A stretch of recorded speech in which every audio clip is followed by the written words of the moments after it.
Igal aastal toimub tegelikult üle maailma selline initsiatiiv nagu totaalne etteütlus, mis toimub siis vene keeles, kuna sai alguse Venemaalt ja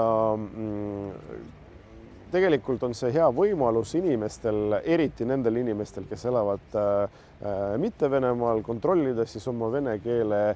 oskuse, vene keele teadmise ja teha seda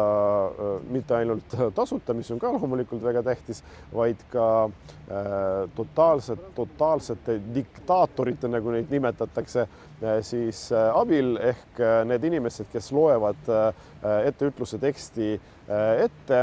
on tavaliselt päris tuntud inimesed. Seekord me läksime seda teed pidi, et need on inimesed, kes on hästi tuntud nii Eestis kui ka näiteks Venemaal, näiteks näitlejad, kelle elu on seotud nii Eesti kui ka Venemaaga. Ja ma arvan, et see on selline hea üllatus kõikidele, kes seda etteütlust kirjutama tulevad. Sellel aastal on unikaalne ka see, et me teeme seda natuke teistmoodi, ehk kui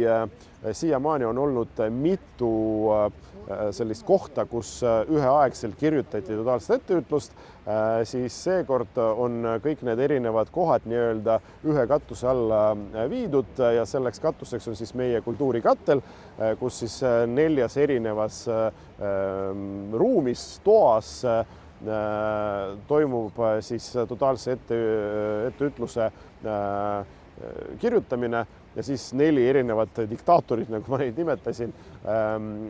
saavad seda siis inimestele ette lugeda. Ja ma arvan, et see on hea võimalus nii kontrollida oma oskusi ja teadmisi vene keeles, kui ka saada kokku, natuke sotsialiseeruda. Loomulikult praegu on selline keeruline aeg meil teatavasti, aga iseenesest initsiatiiv on väga, väga huvitav ja vaatame, et kuidas see siis sellel aastal läheb. Eelmisel aastal oli teatavasti Tallinn totaalse etteütluse pealinnaks, see on väga selline uhke tiitel nagu ja me oleme väga uhked, et see meile läks eelmisel aastal. Sellel aastal sai selle tiitli endale meie põhimõtteliselt naaberlinn Peterburi ja loomulikult me soovime neile edu totaalse etteütluse kirjutamises ja anname nii-öelda teatepulka üle.